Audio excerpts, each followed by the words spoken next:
E eu já passo a palavra para o professor Walder, e cada um aqui vai ter 15 minutos, bastante rigorosamente fiscalizados, por causa do tempo total que temos. Professor Walder. Professor Ronaldo, boa tarde. Eu inicio agradecendo aos organizadores desse evento pela gentileza do convite. E eu gostaria de iniciar essa minha participação e, devido à posição que eu ocupo nesse momento, enquanto reitor de uma das universidades federais brasileiras, uma das 63, eu não posso deixar de comentar que as universidades federais passam por um momento de grande dificuldade. E é preciso que todos nós nos unamos para atravessarmos esses momentos difíceis. Mas dizer também que eu sou otimista. Eu tenho 43 anos como professor da Universidade Federal de Uberlândia e passamos, em diferentes momentos, por dificuldades. E nós sempre vencemos. Portanto, certamente, as universidades federais brasileiras atravessarão esse momento, buscando, claro, dias melhores. Entrando agora no tema, 2 meses atrás, nós acolhemos, lá em Uberlândia, o Fórum Brafitec, que é um fórum de discussão sobre ensino de engenharia, envolvendo professores brasileiros e professores franceses. Na ocasião, o tema era voltado bastante para a internacionalização da formação do engenheiro e também apontando para aspectos humanísticos de sua formação.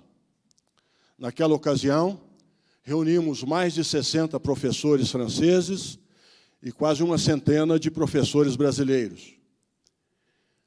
O que eu vou apresentar aqui é um extrato de uma palestra que lá fiz, porém, um tempo estendido aí da ordem de 40 minutos. Aqui eu vou fazer um recorte bem menor.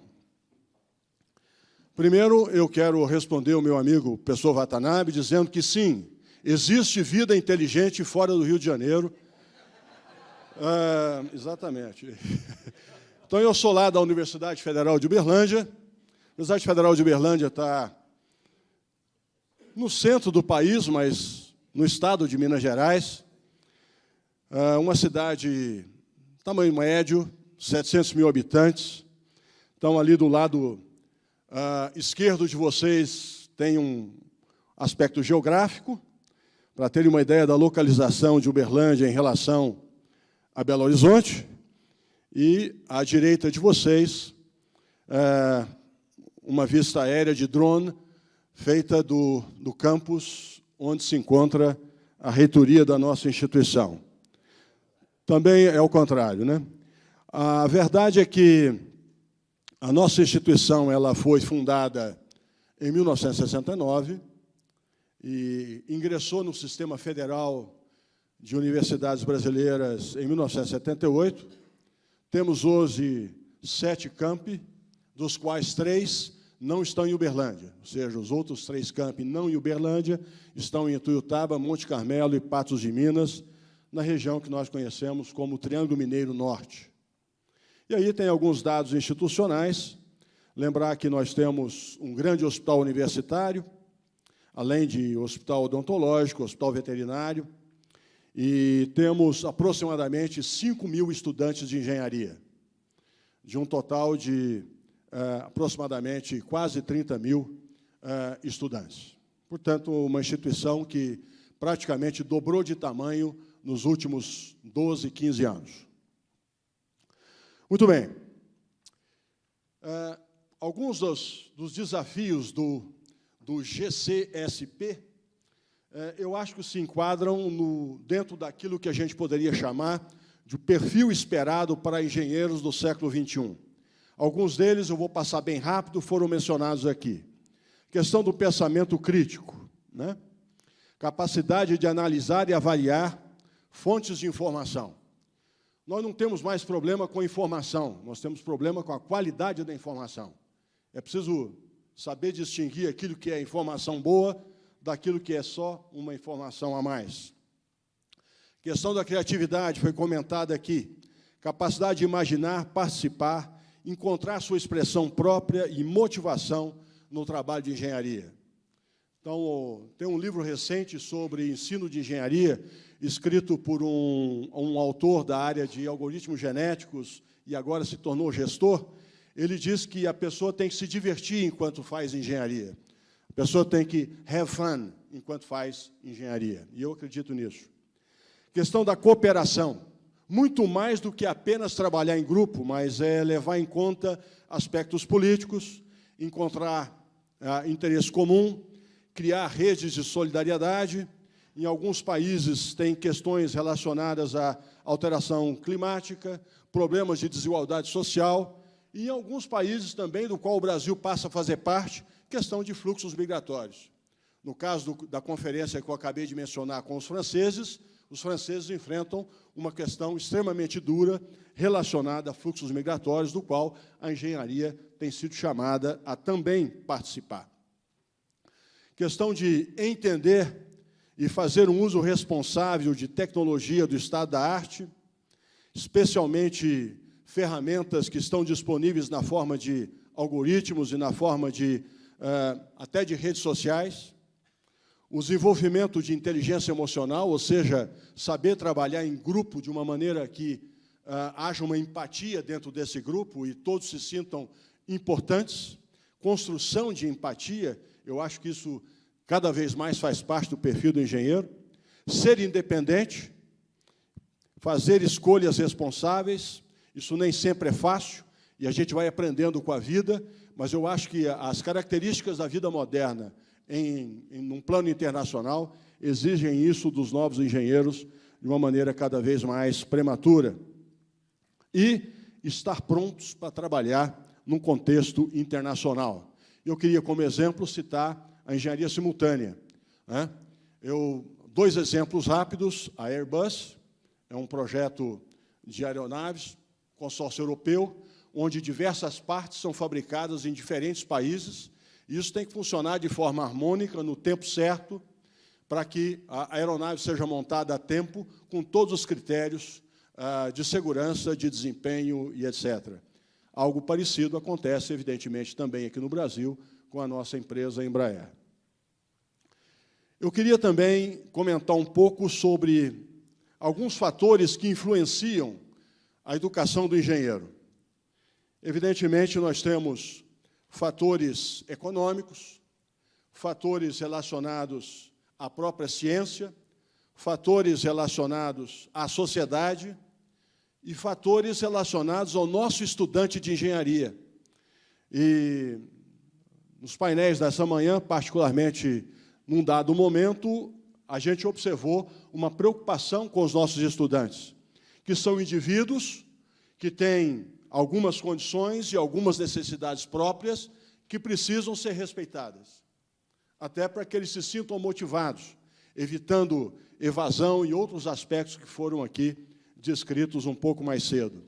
Os nossos estudantes também têm a questão da cognição e aspectos psicológicos têm que ser levados em conta. Não vou insistir, porque no painel dos estudantes também houve questões relacionadas a esse aspecto. Mas quando a gente fala de economia, questão de estrutura de produção e serviço, o trabalho profissional, as demandas do trabalho, depois a gente fala da ciência, os diversos assuntos ou temas de pesquisa, métodos de pesquisa nas ciências de engenharia, o desenvolvimento de técnicas e tecnologia, depois na sociedade, as demandas sociais da sociedade, os valores sociais, a ideia do homem na sociedade, como é que ele é valorizado na sociedade em que ele se encontra. Só que tudo isso, cada vez mais, está interconectado. E a gente poderia, tudo isso convergindo para as demandas que a gente tem atualmente para os nossos estudantes no ensino de engenharia, relacionando vários objetivos, várias organizações. E tudo isso num ambiente internacional. Daí a nossa dificuldade, daí o nosso grande desafio. Evidentemente, a economia dos Estados Unidos e da China, estamos observando nos últimos dias, tem uma forte influência na economia global. Decisões tomadas por uma determinada sociedade podem influir de forma drástica no funcionamento de uma outra sociedade vizinha. Estamos vendo aí, tenho conversado com reitores que estão na divisa lá da Venezuela, que têm sofrido os fluxos migratórios, de estruturas que vêm sendo montadas, inclusive com a participação, grande participação de engenheiros, para poder dar acolhimento digno àqueles que são refugiados. Mas eu acho que esse é um contexto que nós precisamos levar em conta quando falamos de educação de engenharia para o século XXI. Eu quero trazer agora um exemplo de sucesso no contexto da minha própria instituição. Projeto que eu mesmo coordenei ao longo de vários anos, projeto realizado com a Embraer, um projeto que envolveu estudantes de iniciação científica, estudantes de mestrado, estudantes de doutorado, e acolhemos alguns estagiários de pós-doc no contexto desse trabalho ao longo de vários anos. O projeto é um projeto de monitoramento da integridade estrutural. Nós sabemos que, de aeronaves, nós sabemos, por exemplo, que o Boeing 787 Dreamliner, ele, em alguma medida, tem um dispositivo como esse. O 787 ele tem a sua estrutura em material composto e tem camadas inteligentes capazes de detectar problemas de delaminação que podem enfraquecer localizadamente a estrutura. Eu não sei onde eles estão, também eles não me falaram, e nem vão falar facilmente, mas a gente desenvolveu primeiramente isso para a Embraer, pensando em estruturas metálicas. Fizemos, na sequência, um estudo prospectivo, pensando na futura utilização de materiais compostos pela Embraer. Vocês estão vendo aí uma aplicação de uma aeronave militar. Aquilo que está ali é uma saída de emergência, é um ponto crítico, onde nós instalamos cerâmicas piezoelétricas. E, através da variação da impedância, é uma grandeza eletromecânica, a gente consegue, através dessas análises de mudança da assinatura do sinal de impedância, inferir sobre o estado da estrutura. Ali, numa daquelas fotos, a gente percebe a intenção que quem vem trabalhando nessa área nos últimos 10, 15 anos, de fazer uma analogia de uma estrutura aeronáutica com aquilo que nós temos no nosso próprio corpo. Uma rede de sensores capaz de detectar dificuldades, fragilidades, trincas, microtrincas que vão evoluindo até se tornarem perigosas, de tal forma que a gente consiga intervir no tempo certo. Isso envolveu muita gente durante muito tempo, um trabalho de grande responsabilidade. Uma das dificuldades é que o sistema teria que ser um sistema embarcado, não adianta adquirir um medidor de impedância de grande porte, isso tem que ser embarcado, tivemos que desenvolver, portanto, um produto de engenharia.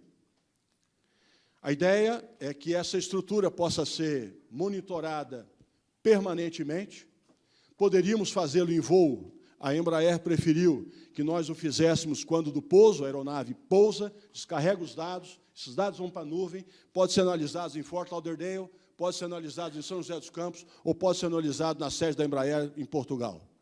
Essa é que é a ideia. E isso envolve, portanto, engenharia de software, envolve Big Data, envolve uma série de ferramentas estatísticas que têm que ser analisadas, e eu não tenho tempo aqui para descrevê-las adequadamente. Isso envolve, inclusive, uma questão na área do direito. Uma vez que eu monitoro o estado estrutural, quando eu não monitorava, se houver algum problema na estrutura durante o voo, eu não sou responsável.